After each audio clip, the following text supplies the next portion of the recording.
That's all there was. It was just darkness all around. Carrie Byland मुकम्मल तौर पर बीनाई से महरूम दुनिया में वो पहले शख्स हैं जिन्हें बायोनिक आइज यानी मस्नूई आंखें लगाई गई हैं। I can tell they're there. मैं देख सकता हूँ, मैं बता सकता हूँ कि आप यहाँ हैं, पर आपकी और मेरे दरमियान कोई नहीं। In between there. Correct. Carrie Byland की बेनूर आंखों में रोशनी लाई है आर्गस 2 रेटिना टेक्नोलॉजी, जिसके मौजूद हैं doctor mark Humayun. Argus retinal prosthesis, sometimes people call it the bionic eye. Argus retinal prosthesis, जिसे कुछ लोग बायोनिक आई या मसनूई रेटिना भी कहते हैं, एक कंप्यूटर चिप है जो आंख में नस्ब की जाती है, जबकि मरीज को पहनाई जाने वाली एक ऐनक में कैमरा नस्ब होता है। कंप्यूटर चिप इस कैमरे से ली जाने वाली तस्वीर को छोटे छोटे इलेक्ट्रिकल पल्सेस की शक्ल में आंख के रेटिना को भेजता है और फिर रेटिना नर्व्स उन्हें दिमाग तक पहुंचाते हैं, जिससे बीनाई से महरूम इंसान देख सकता है। The brain allows the blind person to see. Science की दुनिया में ये इजाद किसी मौजज़े से कम नहीं, ये एक निहायत पेचीदा मामला है जिसे डॉक्टर मार्क ने निहायत आसान अल्फाज में ऐसे बयान किया। इंसान बीनाई से उस वक्त महरूम होता है जब उसकी आंख के पर्दे में मौजूद फोटो डिटेक्टर्स काम नहीं करते।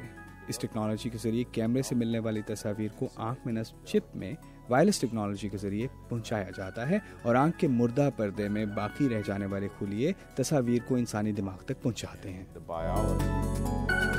यूनिवर्सिटी ऑफ साउदर्न कैलिफोर्निया का कैक हॉस्पिटल, जहां मौजूद है यूएससी रॉस्की आई इंस्टीट्यूट, और यही वो जगह है जहां डॉक्टर मार्क हमायूं ने अपनी सारी सर्जरीज की और आर्गस रेटिना इम्प्लांट दरियाफ्त किया।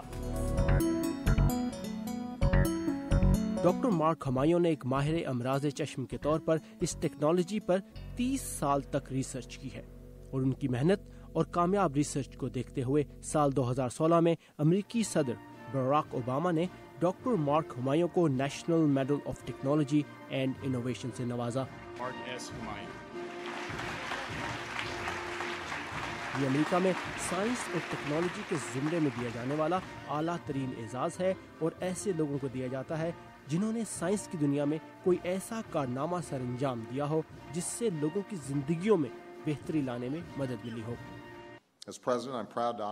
आपके सदर के तौर पर यह मेरे लिए फ़ख्र की बात है कि मैं अपनी कौम के लिए आपकी गिरां कदर खिदमत पर आपको ये एजाज़ दे रहा हूँ, और एक अमरीकी के तौर पर मुझे साइंसी इजादात के लिए आपके जज्बे पर फ़ख्र है जो न सिर्फ अमरीकियों बल्कि पूरी दुनिया के लिए फ़ायदेमंद हैं। डॉक्टर मार्क एक पाकिस्तानी अमेरिकन हैं जो पाकिस्तान में पैदा हुए और बहुत छोटी उम्र में अमेरिका आ गए। डॉक्टर मार्क के दादा डॉक्टर इलाही बख्श बानी पाकिस्तान मोहम्मद अली जिन्ना के ज़ाती मुआलिज रहे हैं। मैं हाल ही में पाकिस्तान भी गया और मेरे लिए पाकिस्तान से रिश्ता और मेरे बुजुर्गों के लिए लोगों की इज्जत बहुत एहसास की बात है। डॉक्टर मार्क का कहना है कि पाकिस्तान में मौरूसी और रेटिना पिगमेंटस नामी आम बीमारी के बायस अंधेपन का शिकार होने वाले अफराद इस इजाद से फ़ायदा उठा सकते हैं, बशर्ते कि पाकिस्तानी हुकूमत इसकी इजाज़त दे, या फिर पाकिस्तानी शहरी ऐसे मुल्कों में ये इलाज करवा सकते हैं जहां ये सहूलत मौजूद है, जिनमें फ़िलहाल America, Canada, France, Germany, Italy, तुर्की और सऊदी अरब शामिल है।